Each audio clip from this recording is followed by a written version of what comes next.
Within 24 hours of my learning of the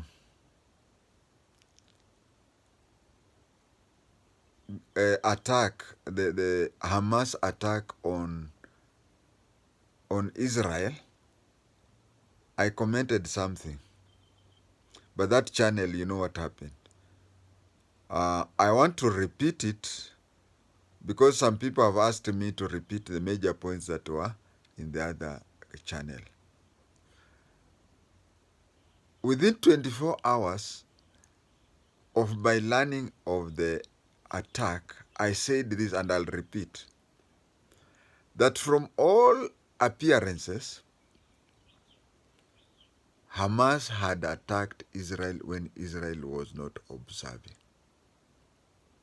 But I can tell you that the mistake that Israel did during the Yom Kippur War of 1973, where they were attacked by all Arabic countries surrounding them, without them knowing,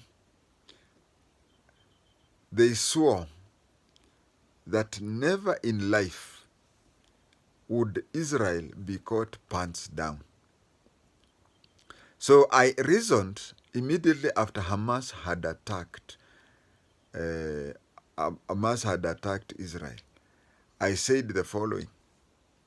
One, I did not believe, and I still do not believe, that Israel did not know that Hamas was going to attack them.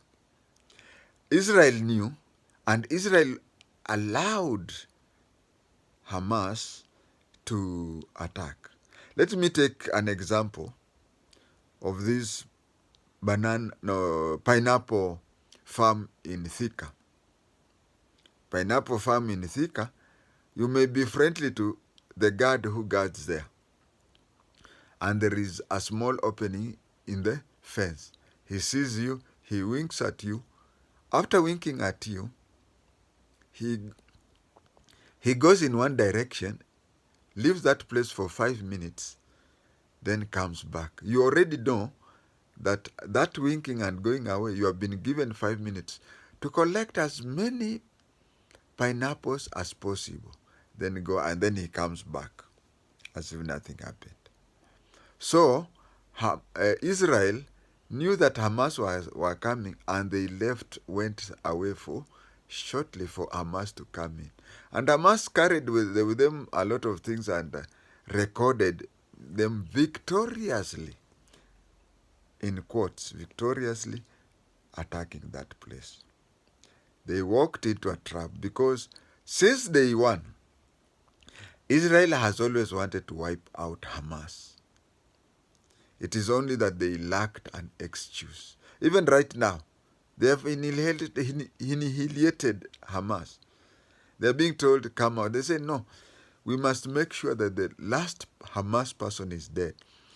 And I said on the day that recording, I said that for relatives and friends of the Israelites and their visitors who had been kidnapped by Hamas, just consider them dead. Consider them as war collateral. Because Israel it has happened. Take any Jew inside Israel and out of Israel. Of course, I met a Jew from Illinois, and talking to him, this may not be applicable to him. Jews believe, even if they're out of Israel, they believe that they have to pay taxes to Israel country. They have to do that.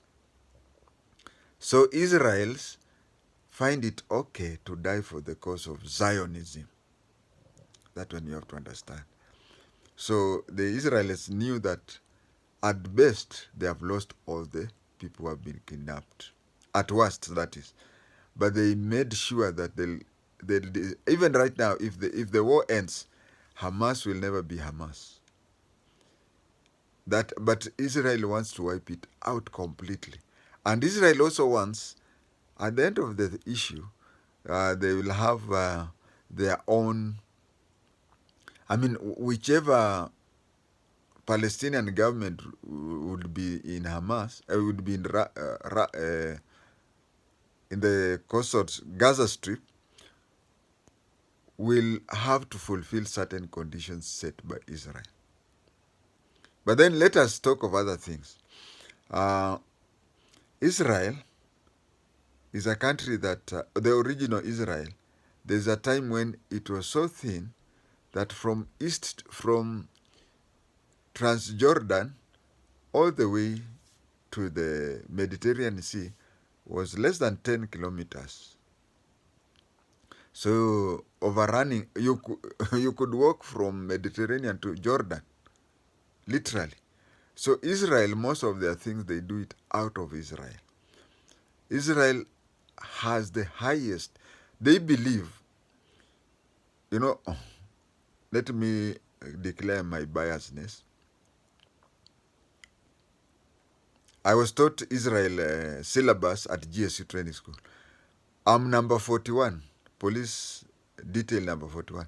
And Israelites taught people to detail number 38, 37.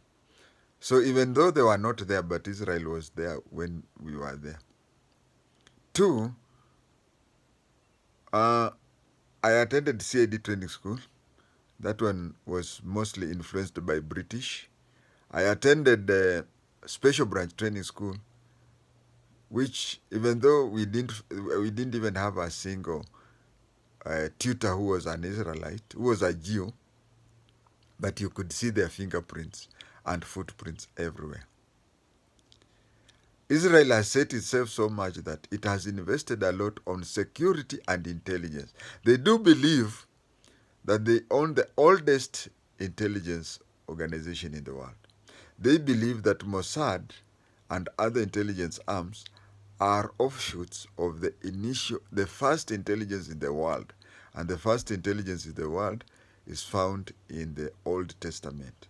They believe that that is just like the special branch became Directorate of Security Intelligence, DSI, then became NSIS, then it has become NIS.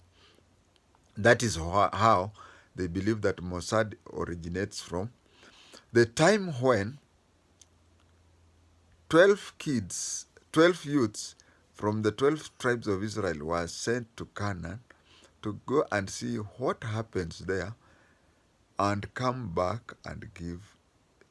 They believe that is where the Israelite intelligence started.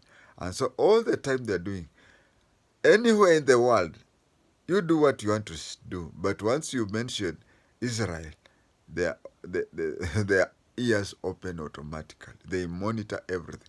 So when all these things were being done and whatever, they believed that they were doing it well. I mean, the Hamas were doing it well, and they were walking into a trap.